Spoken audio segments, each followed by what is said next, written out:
सुन रहे हैं चैप्टर 18, उसकी सोच से भी ज्यादा इम्प्रेसिव। आदित्य का ये पुराना दोस्त उसे ऑर्डर देने का कोई मौका नहीं छोड़ता था और उसी का बदला लेने के लिए आदित्य ने भी सबसे डिफिकल्ट बुक्स चूज की थी। राजीव को डर था कि प्रखर इतनी डिफिकल्ट बुक्स शायद इस एज और इस लेवल पर समझ नहीं पाएगा, पर प्रखर ने खुद ही तो उससे कहा था कि उसे सबसे डिफिकल्ट बुक्स चाहिए, ऐसे बुक्स जो कि हाई-फाई टेक्निक डिकोडिंग की हो और लेटेस्ट अपडेटेड हो और अभी के सिनेरियो को कंप्लीटली डिफाइन करती हो, यानी कि लेटेस्ट डिफिकल्ट बुक्स। राजीव इस बात से हैरान था कि प्रखर इतने कम समय में इतना इंटेलिजेंट हो गया। उसे इस बात का कोई आइडिया नहीं था कि वो किसी और के लिए बुक्स मांग रहा है। फिर फाइनली जब प्रखर ने राजीव को ये बताया कि ये बुक्स उसने किसी और के लिए ली हैं, या आप कह सकते हैं कि ये बुक्स उसने अपने किसी दोस्त के लिए ली थी, तब राजीव को समझ में आया। राजीव ने आदित्य से इस बारे में कहा भी। हम जब बात कर रहे थे तब सुना था तुमने, वो बुक्स अपने दोस्त के लिए ले रहा था। आदित्य ने सिर हिलाते हुए इसे जवाब दिया। हाँ, वही ना जिसके बारे में तुम कह रहे थे कि उसकी कोडिंग स्किल्स एकदम परफेक्ट है, उसी की बात हो रही है ना। हालांकि वो सिर्फ एक छोटा सा मिनी गेम के लिए था, पर आप उस प्रोग्रामर की प्रोफिशिएंसी देख सकते हैं। आपने खुद देखा, ये आज तक का आपका देखा हुआ सबसे बेहतरीन काम था। ऐसी कोडिंग जिसे देखकर आप खुद हैरान थे। उसकी ये बात सुनकर आदित्य ने उससे कहा, हाँ तुम सही कह रहे हो, बट ये सिर्फ कुछ कोड लाइंस हैं।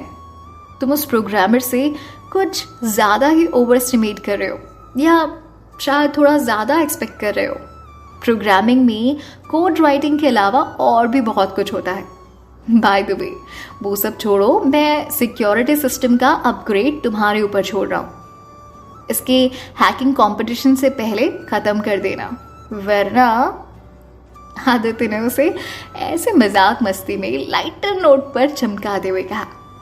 तभी राजीव ने उसकी बात का जवाब देते हुए कहा, अरे आप उसकी टेंशन बिल्कुल मत लो, वही हमारी खास बात है। मुझे चाहे ओवर टाइम करना पड़े, पर मैं ये सिस्टम कंपटीशन से पहले अपग्रेड करवा कर रहूंगा, आप यकीन कर सकते हैं। आदित्य मुस्कुराता है, उसे बाय बोलकर वो चला जाता है और राजीव वापस अपने काम पर लग जाता है। उसे पता था कि आगे आने वाले कुछ दिन में उसे बिना सोए, बिना खाए, बिना कुछ के काम करना पड़ेगा, क्योंकि एक सिस्टम अपडेट करना पेपर पर तो बहुत आसान लगता है, पर एक्चुअली में बहुत कॉम्प्लिकेटेड होता है।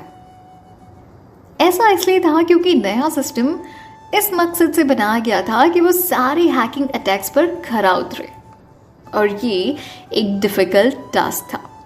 हैकिंग कंपटीशन की जड़ यही तो था, और उसने ये भी सुना था कि इस बार जो हैकर सामने आए हैं वो पिछले कई सालों में बहुत ही ज़्यादा बेटर है।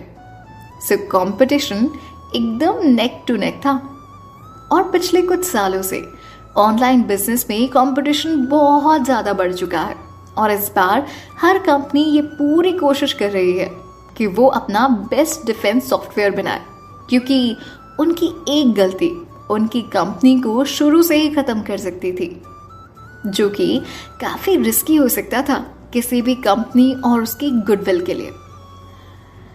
और राजीव को ये देखना था कि वो आदित्य की कंपनी की पूरी मदद करे, ताकि वो हैकिंग कंपटीशन के एंड तक अपना नाम बचा कर रख सके। आखिर ये कंपनी राजीव और आदित्य के परिवार की जॉइंट पार्टनरशिप की कंपनी थी, तो मतलब मामला घर का ही तो था। वही तान्या उन बुक्स से सैटिस्फाई तो हो गई थी जो प्रखर उसके लिए लेकर आया था। तान्या ने पूरे तन मन से उनकी पढ़ाई की थी और खुद को इस मामले में अपडेट कर लिया था। हालांकि उसने वो बुक्स पलक झपकते ही खत्म कर दी थी, और इस बार वो सैटिस्फाइड भी थी। प्रखर को अपनी इस बहन के टैलेंट की आदत सी हो गई थी। अब उसे पहले की तरह आश्चर्य नहीं होता था, इसीलिए अब वो ज्यादा हैरान नहीं था। इस बात से जो सबसे ज्यादा हैरान था वो था राजीव। जब प्रखर उसे बुक लौटाने गया तो उसने हैरान होकर पूछा, 1 मिनट भाई, मतलब क्या उन्होंने ये सारी बुक्स पढ़ ली? प्रखर को खुद भी एहसास हो रहा था कि अब उसकी बहन को कुछ ज्यादा ही ज्यादा इंपॉर्टेंस मिल रही थी और बनता भी था। इसलिए उसने एक सांस में राजीव से पूछा, और पूछ ही लिया। हाँ, मैं भी हैरान हूं। उन्होंने मुझसे सिर्फ इतना ही कहा सर कि ये बुक्स तो बहुत अच्छी थी, पर वो पूछ रही थी कि आपके पास इससे भी डिफिकल्ट कुछ है क्या? प्रखर की बात में इस वक्त हैरानी तो थी, सच भी था, लेकिन उससे ज्यादा था सरकाज़्म।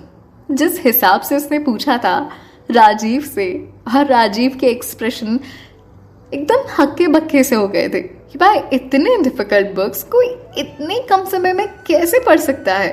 और उसके बाद सोने पे सुहागा वो सवाल जो प्रखर ने पूछा था, क्या आपके पास इससे भी ज्यादा डिफिकल्ट बुक है? अब राजीव को उसकी बहन के इंसान होने पर ना लिटरली शक सा हो रहा था। वहीं प्रखर सोच रहा था कि एक ही फैमिली में पैदा होने के बावजूद उन दोनों में इतना डिफरेंस कैसे हो सकता है। जरूर उसे अडॉप्ट किया होगा। ये शायद सवाल हर सिबलिंग के दिलो दिमाग में कभी ना कभी जरूर आता है। इस बेतुके सवाल से राजीव पहले ही हिल चुका था। ऑलरेडी ये बात एक पागलपन की तरह लग रही थी कि उसने एक दिन में इतने डिफिकल्ट लेवल की सारी बुक्स खत्म कर दी। उसके ऊपर उसे और भी ज्यादा डिफिकल्ट बुक्स चाहिए। सीरियसली, जबकि जो बुक्स उसे दी गई थी ऑलरेडी सबसे डिफिकल्ट बुक्स मानी जाती थी।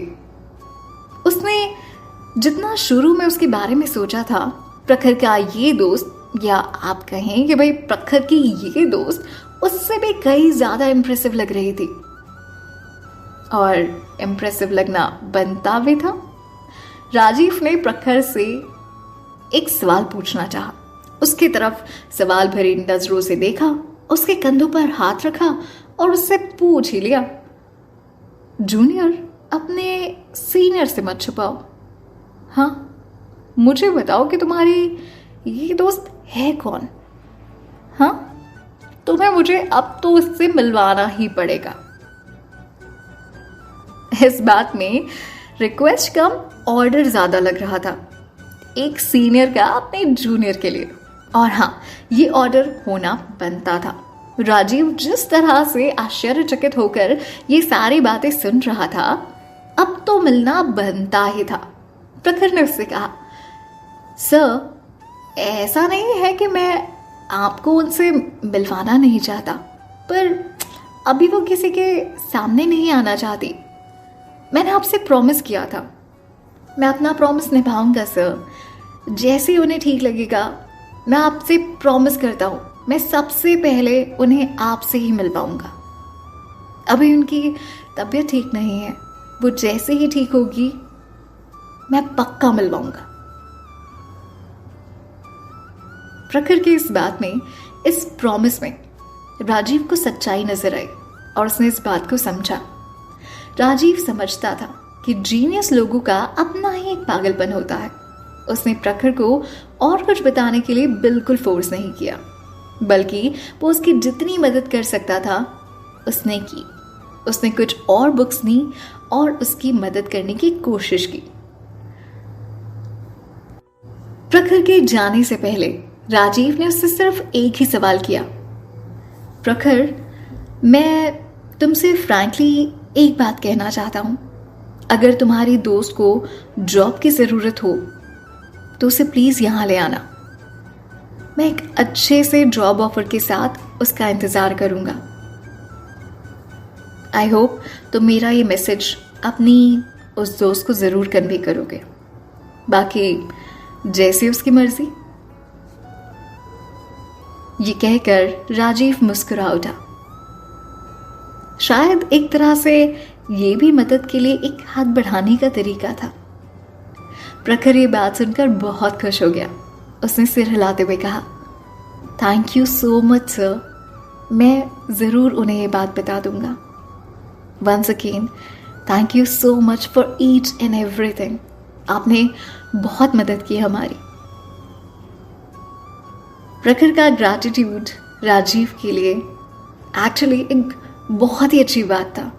उसने दिल खोलकर राजीव से थैंक यू कहा और उसके एक एक शब्द में इस बात को फील किया जा सकता था कि प्रखर जानता था कि राजीव ने उसकी कितनी मदद की है। ताना को एक गुड न्यूज़ देने के लिए प्रखर बहुत एक्साइटेड था और जल्दी जल्दी इस एक्साइटमेंट के साथ वो हॉस्पिटल की तरफ भागा ताकि अपनी तान्या दीदी को वो बता सके जिसका पूरा परिवार इंतजार कर रहा था।